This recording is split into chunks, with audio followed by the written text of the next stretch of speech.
Hello students, good morning to all of you. Students, आज के इस वीडियो में हम क्लास 10th का जो चैप्टर है हाउ डू ऑर्गेनिज्म रिप्रोड्यूस के अंतर्गत या जीव जनन कैसे करते हैं के अंतर्गत जनसंख्या एवं फैमिली प्लानिंग या परिवार नियोजन की स्टडी करेंगे। स्टूडेंट्स, इसमें सबसे पहला क्वेश्चन आता है कि जनसंख्या या पॉपुलेशन किसे कहते हैं। तो स्टूडेंट्स, जनसंख्या या पॉपुलेशन क्या होती है? आपने कई बार सुना होगा कि हमारे देश की जनसंख्या काफी तेजी से बढ़ रही है और यह विश्व का सबसे अधिक जनसंख्या वाला देश है। तो क्वेश्चन आता है कि हम जनसंख्या किसे कहते हैं। तो स्टूडेंट्स, जनसंख्या या पॉपुलेशन क्या होती है, इसका एक एग्जाम्पल लेते हैं कि किसी शहर या सिटी में एक कोई समय ले लेते हैं। अभी ये ले लेते हैं जैसे अप्रैल 25 में एक ही जाति से मतलब है मनुष्य, मेल और फीमेल दोनों। किसी शहर में अप्रैल 25 में मनुष्यों या एक ही जाति के सदस्यों की संख्या 1,50,000 है। तब जो 1,50,000 संख्या होती है, यह संख्या जनसंख्या कहलाती है। अब क्वेश्चन आता है कि इसके आधार पर हम जनसंख्या को कैसे परिभाषित कर सकते हैं, इसे हम कैसे लिख सकते हैं। तो इसका सिंपल तरीका होता है किसी शहर से मतलब होता है किसी स्थान, किसी शहर से मतलब होता है किसी स्थान में या पर, किसी स्थान में या किसी स्थान पर। अप्रैल 25 से मतलब होता है एक निश्चित समय, किसी स्थान पर या में किसी निश्चित समय पर उपस्थित, किसी स्थान में किसी निश्चित समय पर उपस्थित मनुष्यों की संख्या से मतलब है एक ही जाति के सदस्यों की संख्या का योग को जनसंख्या कहते हैं। उपस्थित एक ही जाति के सदस्यों की संख्या के योग को जनसंख्या या समष्टि कहते हैं। जनसंख्या या पॉपुलेशन का दूसरा नाम समष्टि भी होता है।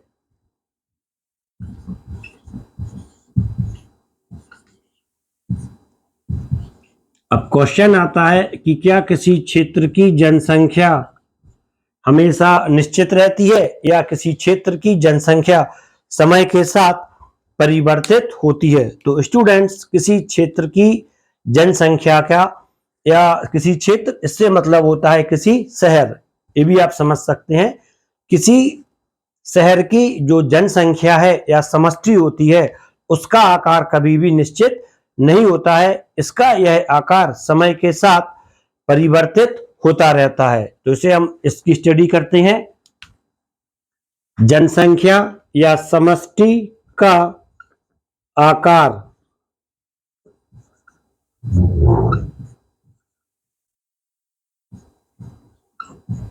जनसंख्या या समष्टि का आकार शेप ऑफ पॉपुलेशन, किसी भी स्थान की समष्टि का आकार कभी भी निश्चित नहीं होता है। समष्टि का आकार कभी निश्चित नहीं होता है। हम ये नहीं कह सकते हैं कि यदि अप्रैल 25 में किसी शहर में 1,50,000 व्यक्ति रहते हैं तो मई में भी 1,50,000 व्यक्ति रहेंगे। ये उसके कम भी हो सकते हैं, उससे ज्यादा भी हो सकते हैं। क्वेश्चन आता है कैसे हो सकते हैं, तो इसमें जो परिवर्तन होता है वह परिवर्तन कहलाता है समष्टि के आकार में परिवर्तन। समष्टि का आकार निश्चित नहीं होता है। समष्टि का आकार समय के साथ परिवर्तित होता है। क्वेश्चन आता है समष्टि का आकार समय के साथ कैसे परिवर्तित हो जाता है और ऐसे कौन से कारक होते हैं, फैक्टर्स होते हैं जिनके ऊपर समष्टि का आकार निर्भर करता है। समष्टि का आकार समय के साथ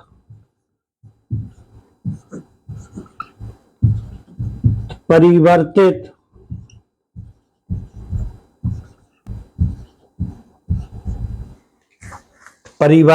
होता रहता है। क्लियर हो जाता है। यहाँ पे क्वेश्चन आता है कैसे परिवर्तित होता है, तो इसका आकार होता है, इसका आंसर होता है, आकार नहीं, कि जो समष्टि का आकार दो कारकों पर निर्भर करता है। ये दो कारक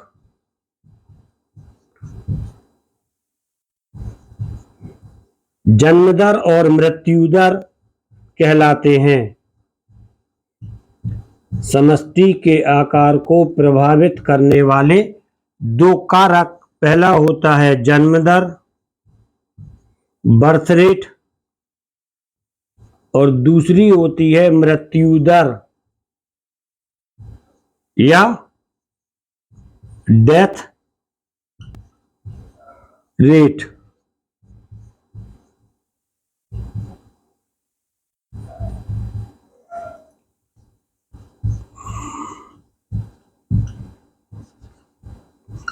या मृत्यु दर। अब इसी क्वेश्चन आता है कि जन्म दर से समष्टि कैसे परिवर्तित हो जाती है, मृत्यु दर से समष्टि कैसे परिवर्तित हो जाती है। तो इसको एक सिंपल एग्जांपल लेते हैं।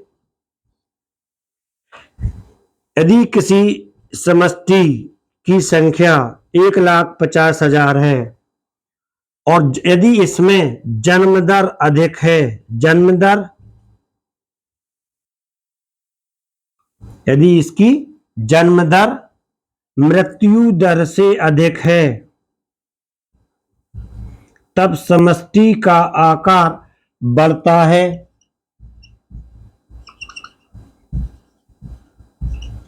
और जब, यहां पे दिखाई दे रहा होगा, जब जन्म दर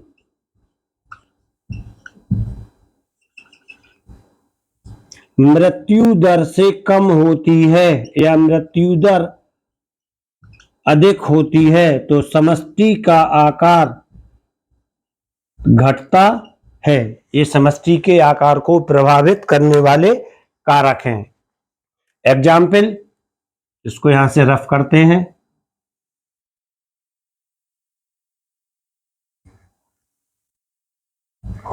जो अभी एक एग्जाम्पल लिया था,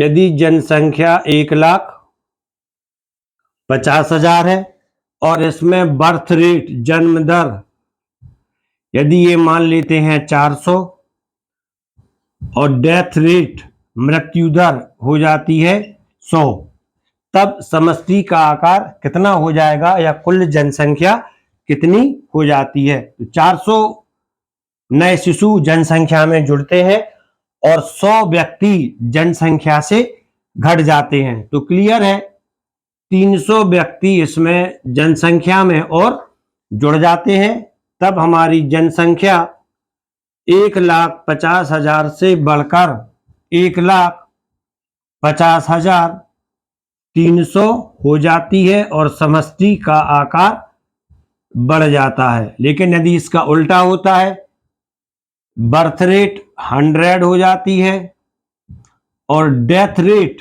यदि ये किसी आपदा या महामारी में डेथ रेट काफी ज्यादा हो जाती है, लोगों की मृत्यु ज्यादा हो जाती है और उसकी तुलना में कम बच्चे समष्टि में पैदा होते हैं, तब जो समष्टि में व्यक्तियों की संख्या कम हुई है वह हुई है 300, और इस कंडीशन में हमारी समष्टि की जनसंख्या हो जाती है 1,49,700। तो क्लियर है, इस आधार पर समष्टि का आकार घट जाता है या कम हो जाता है। 1,700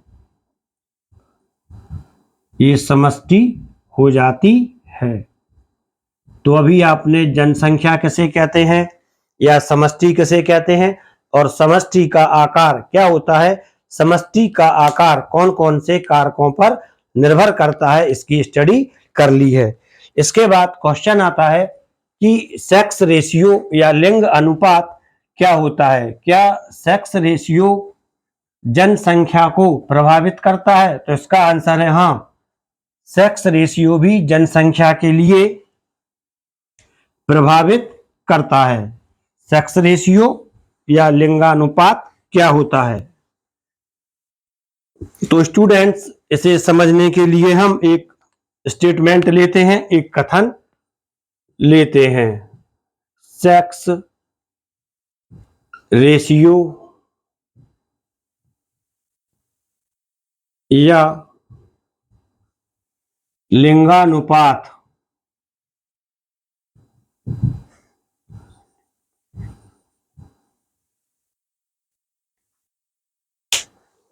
सेक्स रेशियो या लिंगानुपात एक कथन होता है कि इस क्षेत्र में लिंगानुपात या किसी शहर का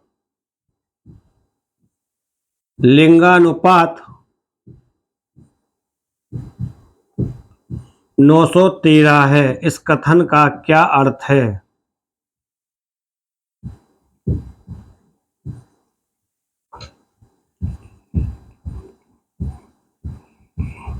913 है, इस कथन का क्या अर्थ है? तो स्टूडेंट्स, जो लिंगानुपात होता है वह प्रति 1000 पर लिया जाता है। तो इस कथन का अर्थ होता है कि प्रति 1000 पुरुषों पर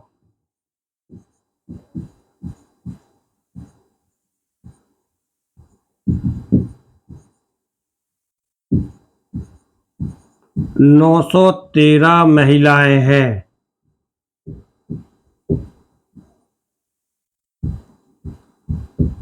अर्थात प्रति 1000 पुरुषों पर उपस्थित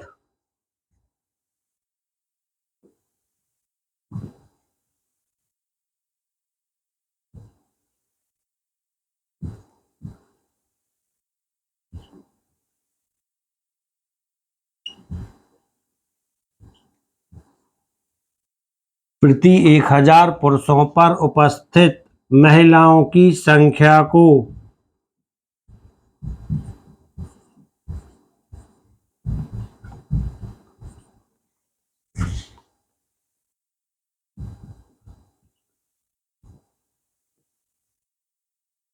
महिलाओं की संख्या को लिंगानुपात कहते हैं।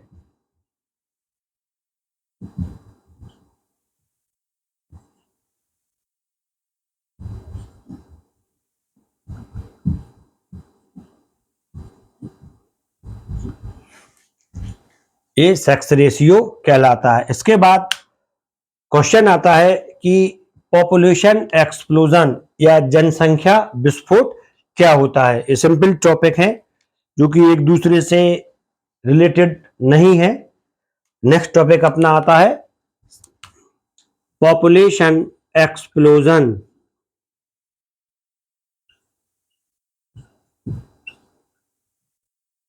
या जनसंख्या विस्फोट।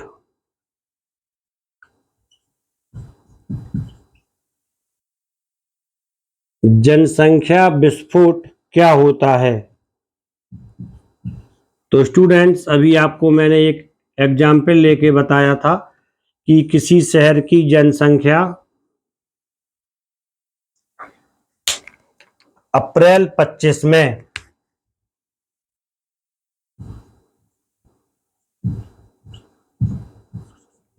किसी शहर से मतलब यहां पे आप लिख सकते हैं किसी स्थान,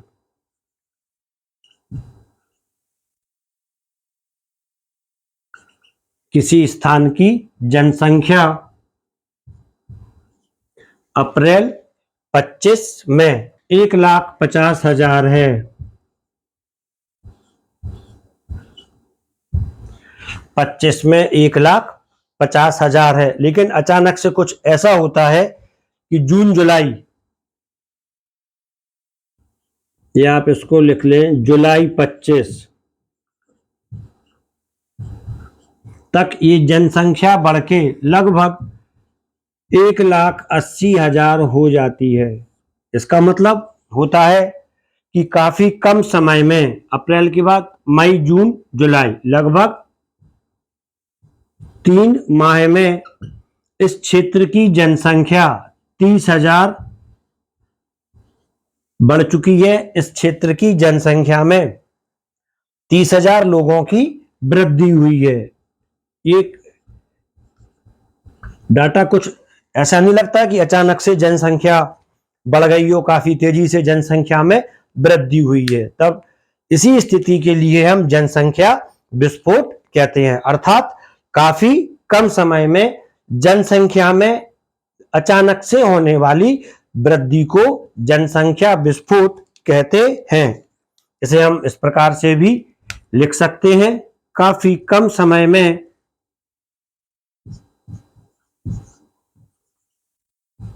या कम समय में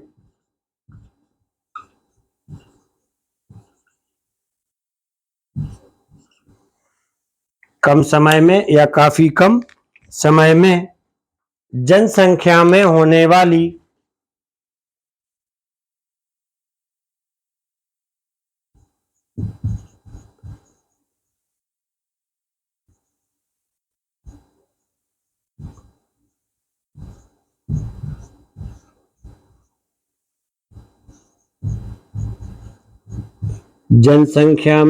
वाली तीव्र वृद्धि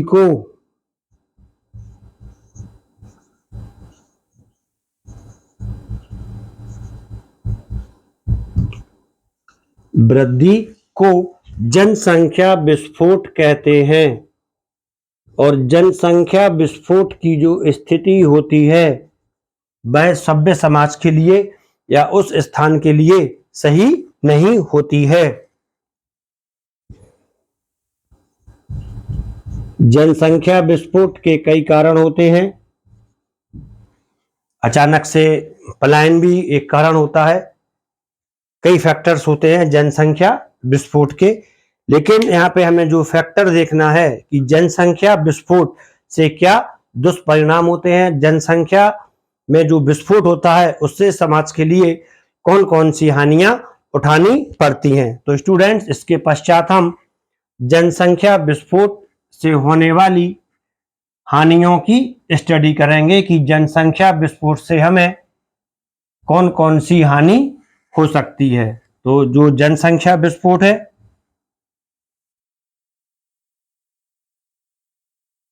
इससे होने वाली प्रमुख हानियां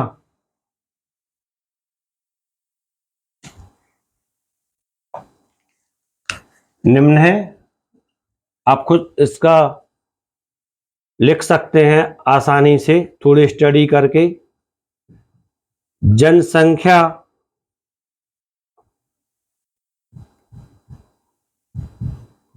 विस्फोट से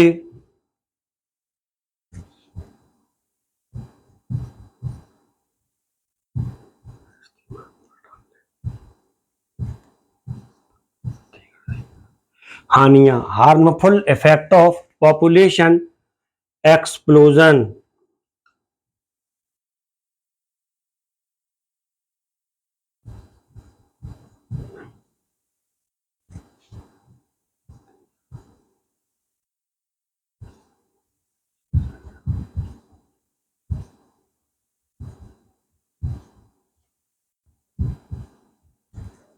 harmful effect of population explosion. इसका जो पहला इफेक्ट होता है वह होता है खाद्य पदार्थों की समस्या। खाद्य पदार्थों की समस्या, जनसंख्या विस्फोट से उस क्षेत्र में खाद्य पदार्थों की समस्या उत्पन्न हो जाती है, क्योंकि खाद्य पदार्थ किसी भी क्षेत्र में सीमित होते हैं, निश्चित होते हैं। खेतों की पैदावार एकदम से नहीं बढ़ती है, उसमें एक निश्चित टाइम लगता है फसल को पकने में, उसके बाद ही हमें खाने के लिए सामान मिलता है। तो खाद्य पदार्थों की समस्या उत्पन्न हो जाती है। दूसरी समस्या जनसंख्या विस्फोट से जो उत्पन्न होती है वह होती है रोजगार की समस्या, प्रॉब्लम ऑफ एम्प्लॉयमेंट।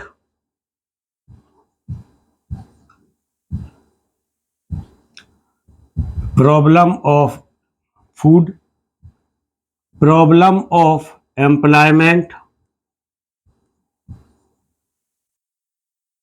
यदि हर व्यक्ति अपने घर पर खाद्य पदार्थों की दुकान खोल लेता है, किराने की दुकान खोल लेता है, तो क्या दूसरे व्यक्ति की दुकान चलेगी? नहीं चलेगी, क्योंकि हर कोई दुकानदार है। हर एक व्यक्ति खेती करना शुरू कर देता है, तब क्या वह अपना प्रोडक्ट किसको बेचेगा? कई ऐसे प्रॉब्लम इससे बन जाते हैं जिससे कि रोजगार की समस्या उत्पन्न हो जाती है, problem of employment.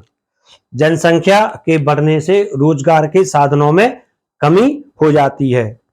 Third question या थर्ड जो इसका इफेक्ट होता है वह होता है स्वास्थ्य व चिकित्सा। स्वास्थ्य व चिकित्सा की समस्या, ये समस्या आपने अभी हाल में ही देखी होगी कोरोना काल में। स्वास्थ्य व चिकित्सा की समस्या, यदि किसी शहर की जनसंख्या कम होती और उसमें कोई महामारी फैलती, तब ये संभव था कि हम सारे मरीजों के लिए अच्छा इलाज दे पाते, उन्हें अच्छे से ट्रीटमेंट कर लेते। लेकिन जनसंख्या इतनी अधिक थी कि कोरोना महामारी में हमारे पास बेड नहीं थे, हमारे पास ऑक्सीजन सिलेंडर नहीं थे। तो क्लियर है कि काफी अधिक जनसंख्या होने पर जब महामारी फैलती है तब हमारे चिकित्सा संसाधन और हमारी स्वास्थ्य सेवाएं पूर्णतः सही उपचार देने में असमर्थ हो जाती हैं, ये फेल हो जाती हैं। तो क्लियर है, जनसंख्या विस्फोट से चिकित्सा और स्वास्थ्य की समस्या भी उत्पन्न हो जाती है। चौथी समस्या इसमें आती है शिक्षा की समस्या। क्वेश्चन आता है इसमें शिक्षा की समस्या कैसे उत्पन्न हो जाती है? शिक्षा की समस्या भी जनसंख्या की विस्फोट के साथ उत्पन्न होती है। कैसे उत्पन्न होती है? क्योंकि जो कुछ अच्छे स्कूल और विद्यालय होते हैं इनमें सीमित संख्या में छात्रों के लिए प्रवेश दिया जाता है। तो जैसे ही उनकी सीट्स भर जाती हैं, उनके पास सीमित छात्र हो जाते हैं, वो नए छात्रों को प्रवेश देना बंद कर देते हैं। तो हमारे कई बच्चे जो कि स्टूडेंट्स होते हैं, कई बच्चे हैं या स्टूडेंट्स हैं जो होनहार होते हैं, उन्हें अच्छे विद्यालयों में प्रवेश नहीं मिल पाता है, जिस वजह से उनके भविष्य पर प्रश्न चिन्ह लगने लगता है कि अब ये क्या करेंगे। तो इससे शिक्षा की समस्या भी उत्पन्न हो जाती है। जनसंख्या वृद्धि से सभी बच्चों के लिए अच्छे स्कूल कॉलेजों में वो प्रवेश नहीं मिल पाता है। इसके बाद फोर्थ आती है निर्धनता। आप इसमें एक पॉइंट और लिख लें, शिक्षा और जनसंख्या। शिक्षा और जनसंख्या के बीच में एक संबंध भी होता है गणितीय दृष्टि से। जनसंख्या शिक्षा या साक्षरता के व्युत्क्रमानुपाती होती है। यदि साक्षरता अधिक है तब जनसंख्या वृद्धि दर कम हो जाती है, तो इसलिए भी शिक्षा इंपॉर्टेंट हो जाती है। इसके बाद फोर्थ पॉइंट आता है निर्धनता या पॉवर्टी। प्रॉब्लम ऑफ पॉवर्टी या निर्धनता की समस्या। निर्धनता, यदि कोई परिवार है जिसमें 4 सदस्य हैं और इस परिवार की आय 10,000 है, तब प्रत्येक सदस्य के ऊपर 2,500 रुपया खर्च किए जा सकते हैं, जिससे उन्हें चिकित्सा, स्वास्थ्य, अच्छा भोजन इत्यादि चीजें मिल सकती हैं। लेकिन यदि कोई परिवार है जिसमें 10 सदस्य हों और इसकी भी आय 10,000 है पर मंथ, तब इस कंडीशन में हम एक व्यक्ति के ऊपर 1,000 रुपया ही खर्च कर सकते हैं। तो इस कंडीशन में ये जो दूसरा परिवार रहेगा, ये परिवार इस पहले वाले परिवार की तुलना में निर्धन रहेगा, पुअर रहेगा। क्लियर हो जाता है? निर्धनता या पॉवर्टी किसे कहते हैं? निम्न प्रति व्यक्ति आय के लिए हम निर्धनता से जोड़ते हैं। तो यहाँ पर जो प्रति व्यक्ति आय है वह 2,500 है और जो यहाँ पर प्रति व्यक्ति आय है यह 1,000 हो जाती है। तो क्लियर है, जनसंख्या बढ़ने पर प्रति व्यक्ति आय कम हो जाती है, जिससे परिवार निर्धनता में चला जाता है। जनसंख्या बढ़ने पर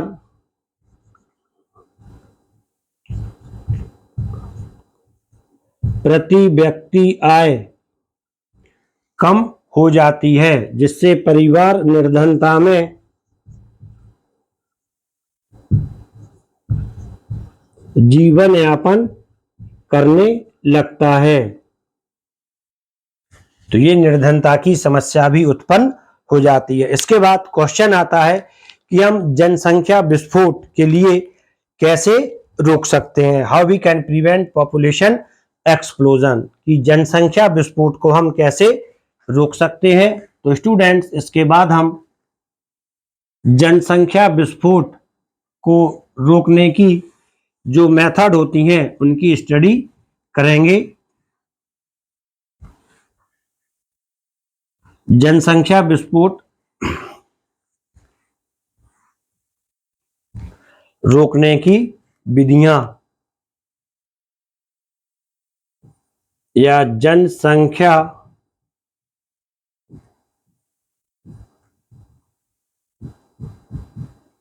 विस्फोट रोकने के उपाय। हम जनसंख्या विस्फोट या जनसंख्या दोनों के लिए निम्न उपायों से या निम्न उपायों का प्रयोग करते हैं। जनसंख्या विस्फोट और जनसंख्या रोकने के लिए निम्न उपायों का प्रयोग करते हैं। इसमें से जो पहला उपाय होता है वो उपाय काफी सरल होता है। वह होता है विवाह की आयु में वृद्धि करके। विवाह की आयु में वृद्धि करके यदि शादी की उम्र बढ़ा दी जाती है तब संतान उत्पत्ति करने के लिए कम समय मिलता है और इस कम समय में व्यक्ति ज्यादा संतानें उत्पन्न नहीं कर पाता है, जिससे जनसंख्या वृद्धि रुक जाती है। तो क्लियर है, विवाह की आयु में वृद्धि करके हम जनसंख्या विस्फोट रोक सकते हैं। सामान्यतः अभी जो हमारे यहाँ विवाह के लिए कानूनन आयु होती है वह लड़की के लिए 18 वर्ष और लड़के के लिए 21 वर्ष होती है। तो यदि हम इसके बाद भी शादी करते हैं बच्चों की तो उससे हमारी जनसंख्या वृद्धि कम होती है और जनसंख्या विस्फोट रुकता है। दूसरा उपाय होता है कानून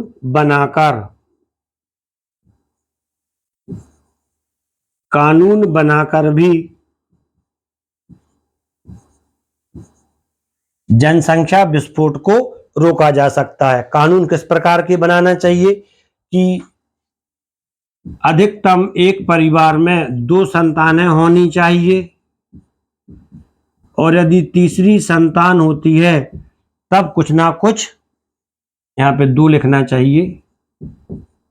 अधिकतम 2 संतानें होनी चाहिए, और यदि 3 संतानें होती हैं तब हमें कुछ सजा का प्रावधान करना चाहिए 3 संतानों पर, जिससे व्यक्ति अधिक संतानों की उत्पत्ति नहीं करेगा और हमारे समाज में जनसंख्या विस्फोट नहीं होगा।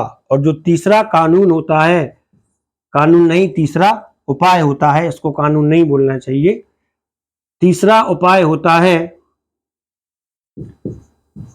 2 बच्चों के जन्म में अंतर रखकर,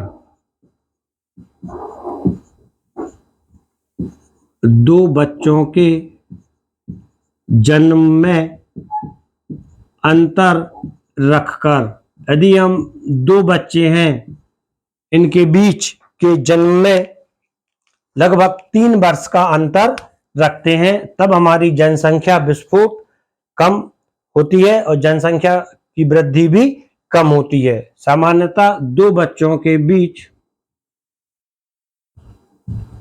3 वर्ष का अंतर होना चाहिए, जिससे कि जो बड़ा बच्चा होता है उसकी परवरिश अच्छी हो जाती है, वह स्वस्थ भी रहता है और हमारी जनसंख्या भी कंट्रोल हो जाती है। इसके बाद जो जनसंख्या विस्फोट को रोकने का सबसे महत्वपूर्ण उपाय होता है, वह होता है परिवार नियोजन या फैमिली प्लानिंग। परिवार नियोजन या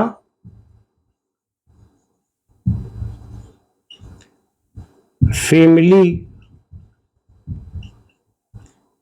प्लानिंग।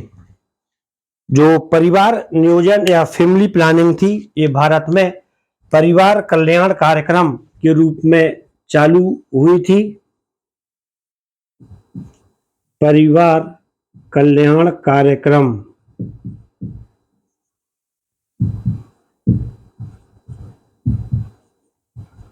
के रूप में प्रारंभ हुई थी और इस कार्यक्रम का जो नारा था वह था छोटा परिवार सुखी परिवार। अब क्वेश्चन आता है कि परिवार नियोजन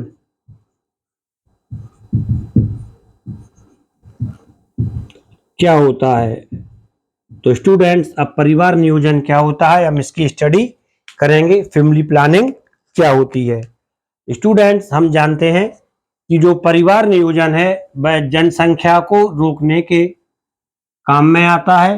नियोजन का मतलब होता है किसी चीज के बारे में प्लानिंग करना या किसी चीज की योजना बनाना। तो क्लियर है, फैमिली प्लानिंग इस शब्द का अर्थ ही होता है कि परिवार के बारे में कोई योजना बनाना या परिवार को नियोजित करना, फैमिली प्लानिंग कहलाती है।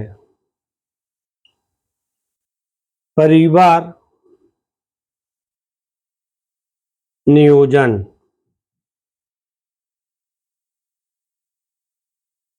फैमिली प्लानिंग, इसका अर्थ होता है परिवार को नियोजित करना। क्वेश्चन आता है हम परिवार को नियोजित कैसे करेंगे। तो इसका सरल आंसर होता है बच्चों की संख्या सीमित करके। परिवार को नियोजित करना, हम परिवार को नियोजित कैसे करेंगे। सीधी सी बात है, हमें परिवार में बच्चों की संख्या कम रखनी होगी। कई परिवार में इतने सारे बच्चे होते हैं कि उन्हें उनके नाम ही याद नहीं रहते कि कौन आ गया। परिवार को नियोजित करना, नियोजित कैसे करेंगे। परिवार में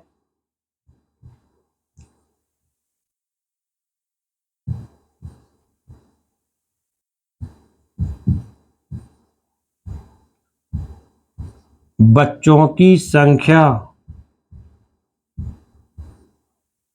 सीमित करके हम परिवार को नियोजित कर सकते हैं। और जब हम परिवार में बच्चों की संख्या सीमित करेंगे तो क्लियर है कि हमारे परिवार का कल्याण होगा।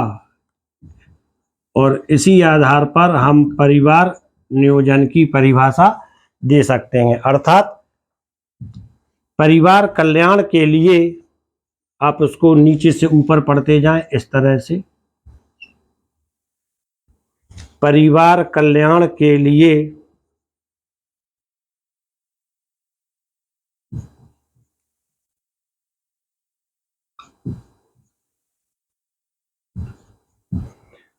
इसके ऊपर लिखा है परिवार में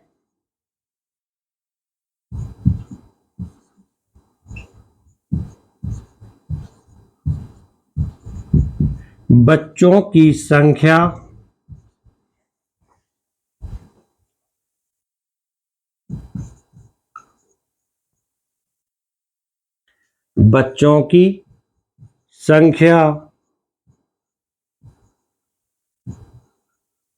सीमित करके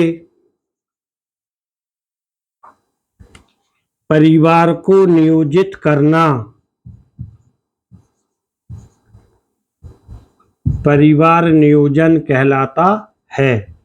ये इसकी परिभाषा हो जाती है।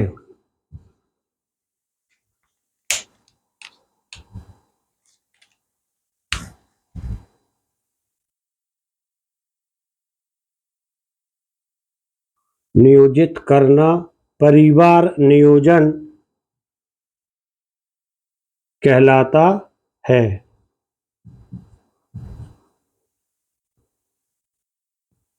अब क्वेश्चन आता है हम परिवार नियोजन कैसे कर सकते हैं।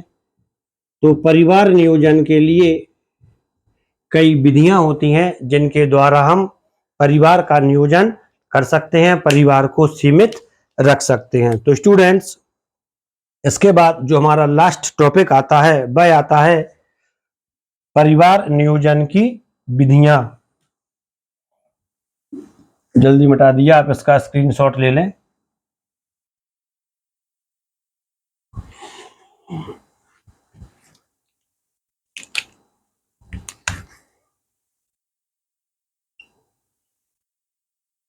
परिवार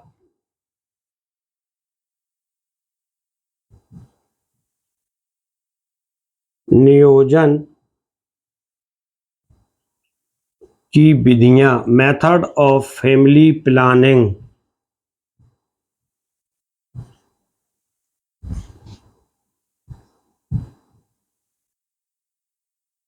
family planning FP, method of family planning. परिवार नियोजन की मुख्यतः दो विधियां होती हैं, आप यहीं पे इसको समझते जाएं।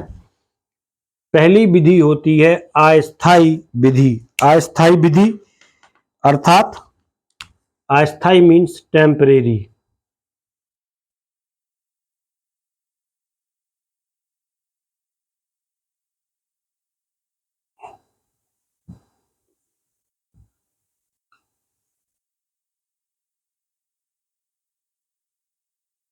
Temporary method. और दूसरी होती है स्थायी विधि। स्थायी विधि अर्थात परमानेंट विधि।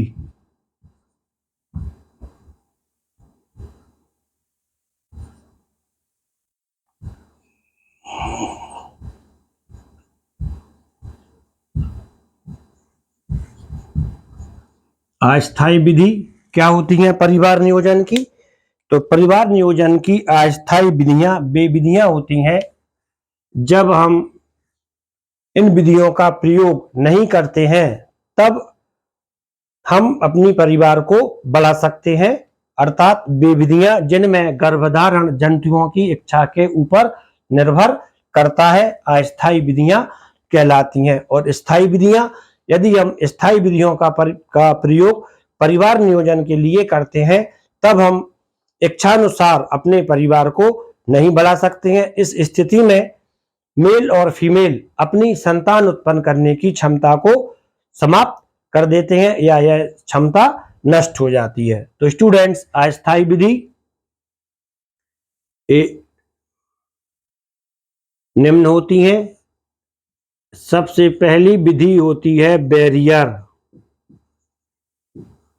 मेथड, बैरियर मेथड या अवरोधक विधि, बैरियर मेथड या अवरोधक विधि। दूसरी विधि जो इसमें होती है वह होती है नेचुरल मेथड,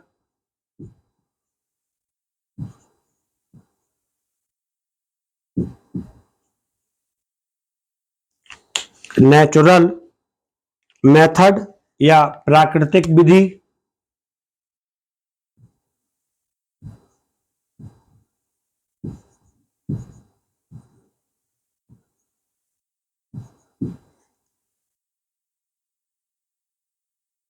तीसरी विधि इसमें होती है हार्मोनल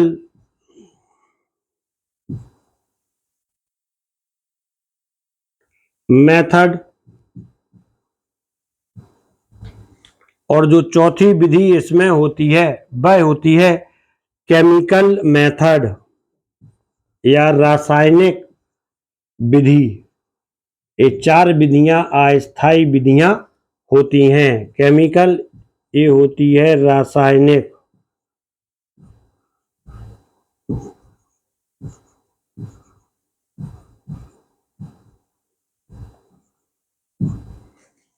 ये चार विधियां अस्थायी विधियों में आती हैं। स्थायी विधि, स्थायी विधि ये सर्जिकल विधियां होती हैं, अर्थात इनमें ऑपरेशन होता है।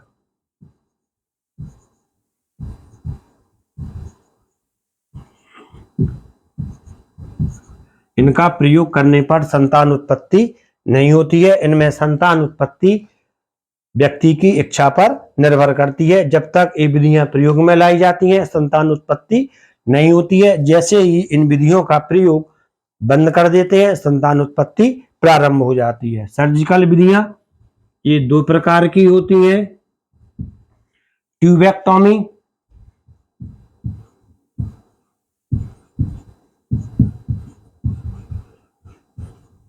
ट्यूबेक्टोमी और वेसेक्टोमी।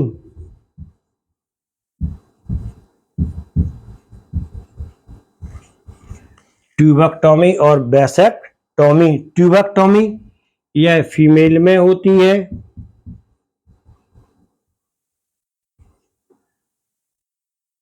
और वेसेक्टोमी यह मेल में होती है।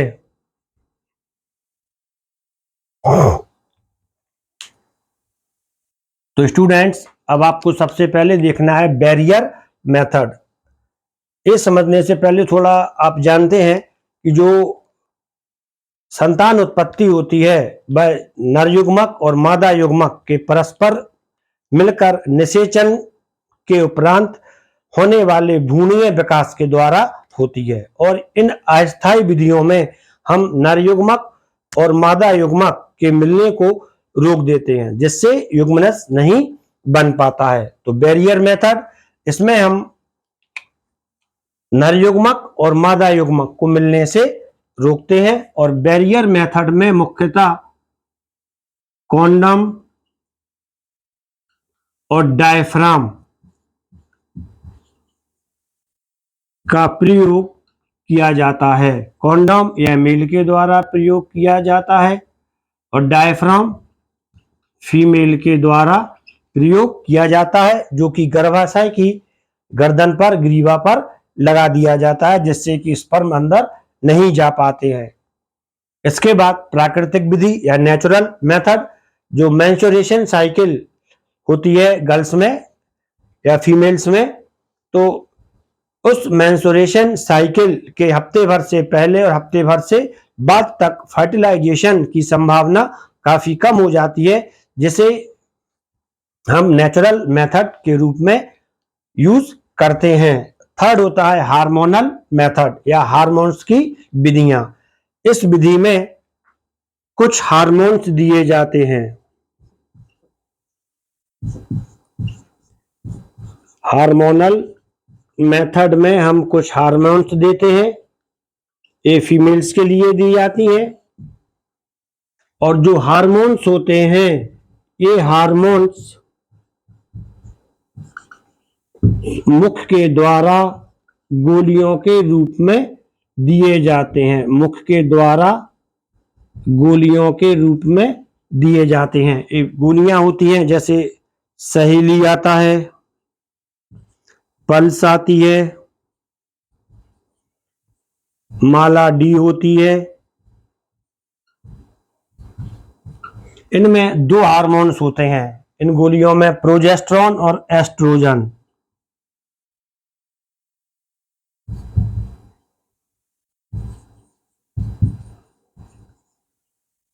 ये हार्मोन्स अंडोत्सर्ग या ओव्यूलेशन के लिए रोक देते हैं, जिससे अंड या ओवा का निक्षेपण नहीं हो पाता है, ये ओवा बाहर नहीं निकलता है और फर्टिलाइजेशन नहीं होता है। क्वेश्चन आता है, ये कैसे रोक देते हैं ओव्यूलेशन या अंडोत्सर्ग को?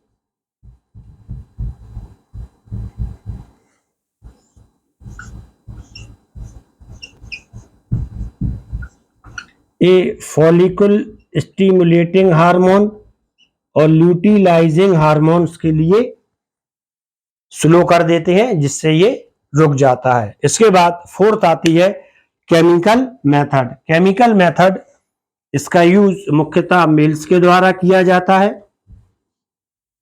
नर के द्वारा किया जाता है। इसमें कुछ ऐसे पदार्थ का यूज करते हैं, कुछ ऐसे रासायनिक पदार्थों का यूज करते हैं जो स्पर्म के लिए खत्म कर देता है।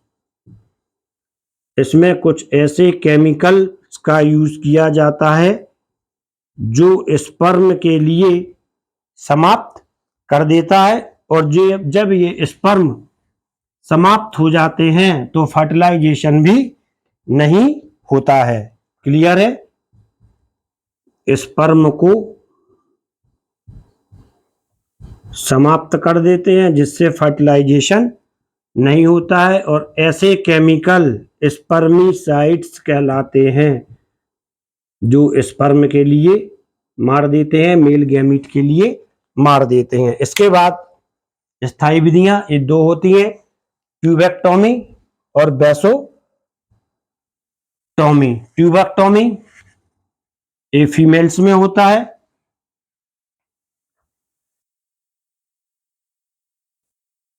और बेसोटोमी ये मेल्स में होता है।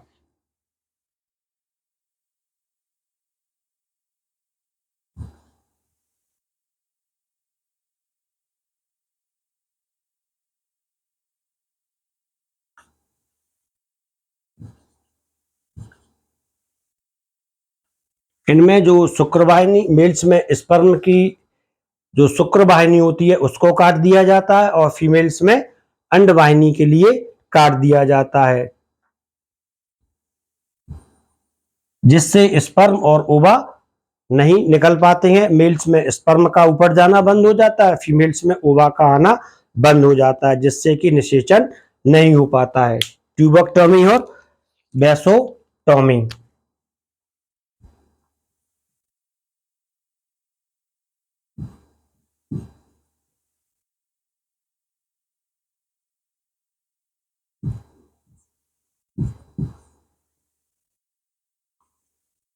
ये फीमेल्स में होती है, इसमें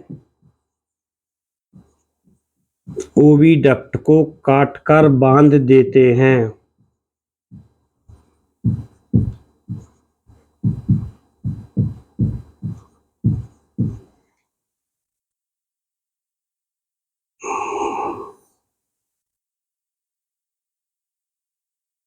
ये जो ओविडक्ट होती है, इस ओविडक्ट को यहां से काट के बांध दिया जाता है फीमेल्स में। और मेल्स में जो ये शुक्र वाहिनी होती है, टेस्टिस वृषण होते हैं, इसको काटकर बांध देते हैं, ये बेसोटोमी कहलाता है।